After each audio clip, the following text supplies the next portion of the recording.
Today, we get frustrated while discussing that most arcane sort of knowledge, magic.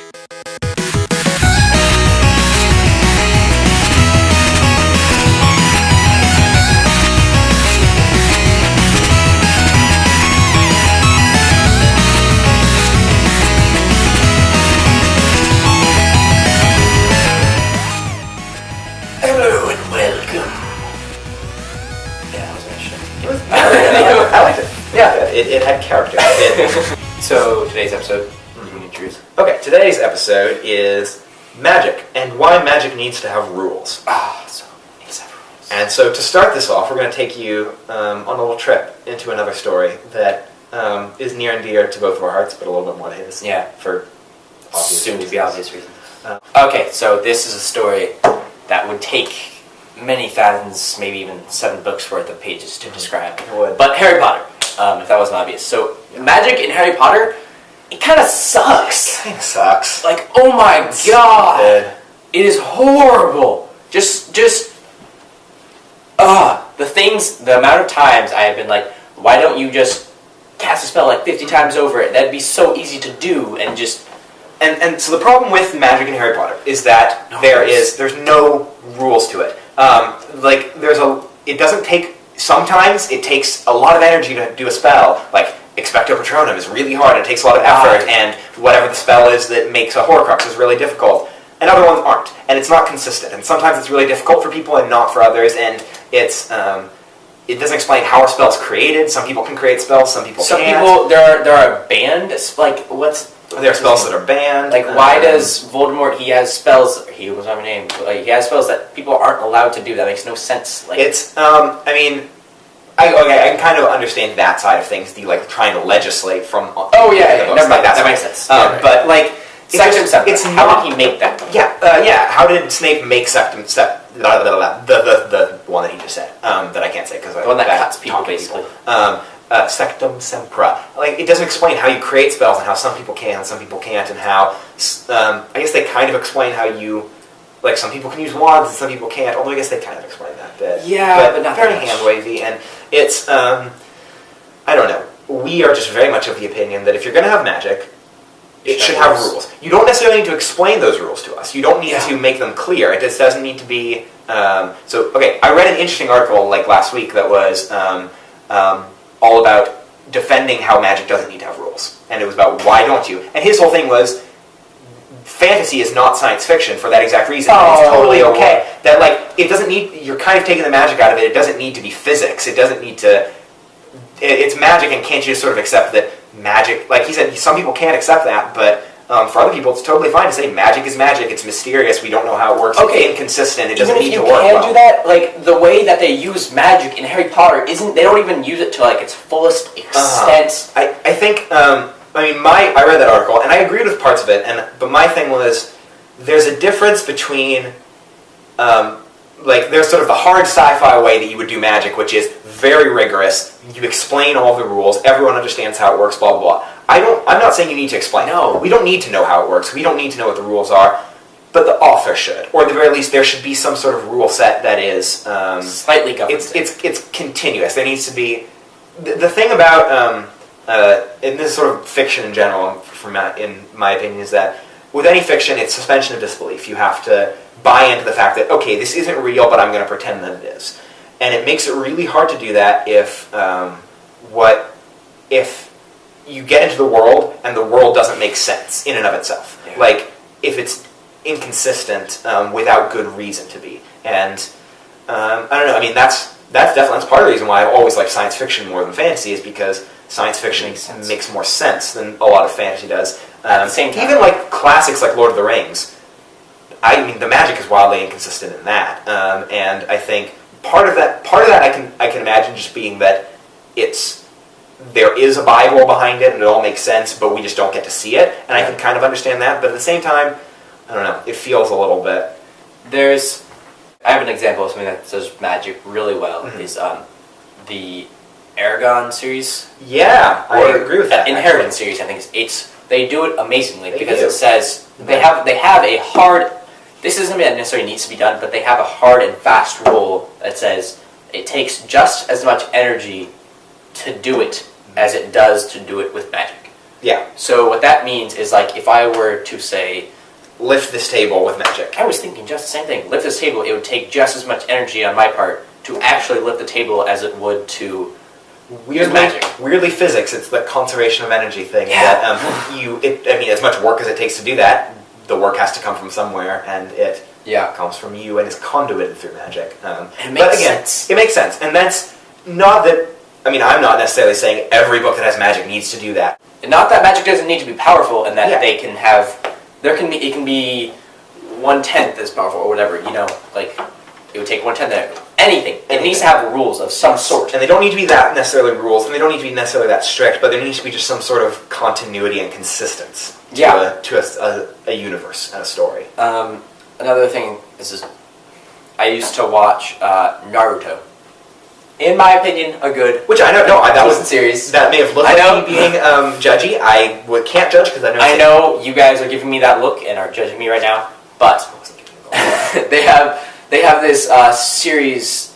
They have two things that are really interesting. Chakra, which is basically mana. Mm-hmm. It's like this blue stuff that if you're really focusing on chakra, then it leaks from your body, and it's really cool and interesting. Kind of gross. Yeah. So you have a limited amount of chakra that's directly based on how much energy you have, and you can expand this, and people get like ridiculously ninja by practicing a whole lot more. So this guy has this like 10-ton weights that are wrapped around his ankles that he has using his chakra to like become really strong. And then there's the main character, Naruto.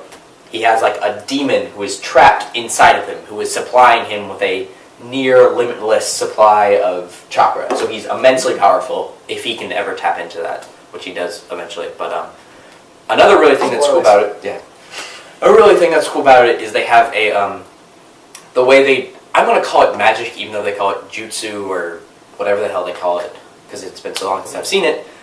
But they have structure. They have hand signs. I think there are 10 separate hand signs. No, 12, because they're for like the Chinese. Zodiac calendar. So they have a sign for each of those things. So there are how many combinations? There are infinite combinations because you can have as many hand signs in a row. More complicated, it's probably going to create more interesting things. Yeah. And the rules make sense there. Yeah. And there are people who experiment with hand signs and there are illegal moves for some reason, and it's a structure that makes sense. So that isn't fully explained, but makes sense. What was interesting was the chakra thing reminded me of the article that I was reading about why magic doesn't need to make sense and doesn't need to have rules, which I'll link down there if you want to read it. And what he was talking about, I just remember this, is the thing that ruined sort of magic in this way, making people want it to have rules and it needs to have rules, Dungeons and Dragons. And what he's saying was, like, in Dungeons and Dragons, it does have rules because it's a game. And it's a game. In a game, you absolutely need to have rules because you can't have wildly inconsistent stuff like that because it needs to make sense in order for the game to work and be fair and for there to be a winner and stuff like that. But what he was saying is that books aren't games. It doesn't need to have a rule set in that same way. It can be... And I kind of understand that, and maybe this is just me being again, I am more science fiction-y than fantasy, for that exact same reason, that I like there to be rules, and I like to be able to buy in fully to a world, and I think, and I guess this is in my opinion, it can kind of be a rule that, it's a rule in the same way that every other rule of literature is, that magic needs to have rules, that if you can do a really good job breaking it, like, Harry Potter didn't follow that rule, and they're great. I love Harry Potter. They're great stories. Yeah. And so, like, I guess it is proof that you don't necessarily need to have rules for magic in order for it to be good, but my sort of idea is it's so much harder for me to buy into a world if it doesn't make sense. And if the world makes sense, like, for example, magic, if magic doesn't have rules, the world doesn't make sense to me. And it's hard for me to buy into it. And maybe that's me being too nitpicky as a reader, but I don't know. I'm just trying to think of a way how you could get by without rules, without me being irritated.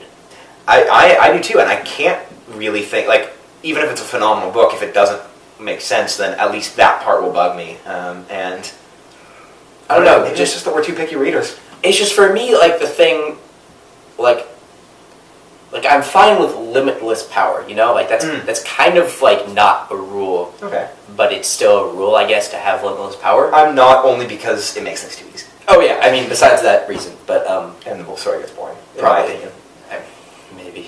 Maybe the next sweet book. But again, hey, never that's know. a rule that I guess, yeah. Yeah, but it's just when it's so hand wavy and so like I know. I flick the wand this way because it has no reason You know what's whatsoever. What's magic that actually kind of has rules, weirdly enough? What? The Force.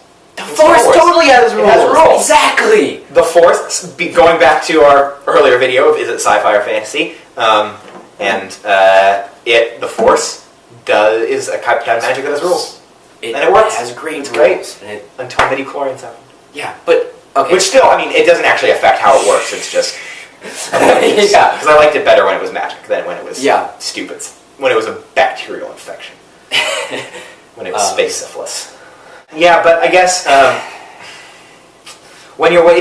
so here's the thing. If you're an author and you're writing a book and you have this inception for this great idea and something fun like that, then I guess you don't have to necessarily follow this rule that magic needs to have rules. If you can make a good story that works without that, go for it. But at the same time, it just makes the story easier to buy into, and in my opinion, makes it better if it has rules than if it doesn't.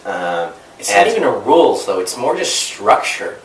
Like, that's what gets it for me. Yeah. Like, I guess they're the same thing, but when I hear rules, I think of limits.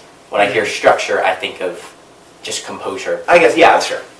So, like, if all conjuring spells or something did one thing, as simple as that, like she could go back. I mean, she's not going to go back and rewrite them, but if she were to go back and rewrite them, she could make it so that they fit together.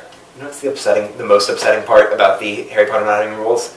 J.K. Rowling is probably one of the most brilliant plot writers of all time because she managed to create an incredibly complicated, convoluted plot that reads really simply. You understand it. Like, So complicated. my dad puts it the best in that his least favorite book and movie was always Chamber of Secrets until book 6 came out, and because he was like, diary that talks, that doesn't really fit. It doesn't make sense. How can this diary have so much power? How can it hold some part of him? Then Chamber of Secrets comes out, and they reveal, the diary was a Horcrux, and all of a sudden, second is one of his favorites. He reread it, and it's like, everything makes sense. Either J.K. Rowling knew what was going to happen later and put all the pieces in place brilliantly, or that she looked at her old books and was like, I can pick all this stuff out and make them important later, but either way, it's genius. And why couldn't you have done that with the magic? It's so... I guess that's as good of a spot as any to end. We're running out of time, sort of. Yep. Well, we don't have as good of a question this time as in previous ones, but I guess what are your thoughts on magic? Do you think magic needs to have rules? Do you have good examples of books that don't have rules or stories that don't have rules that you think work? That would be great. That'd be great if you have that, because I would like it. Prove us wrong. Here, try and prove us wrong that magic doesn't need to have rules. It's not a question anymore. It's a challenge. Can you prove us wrong? And here, we'll do something different this time. This time, we haven't been able to do it for the last ones. Whichever response we like the best, we might read out. Or the response that we like the least, we might also read out for whatever reason. But yeah, so leave some stuff. And give us a... like us, subscribe share, subscribe. Comment.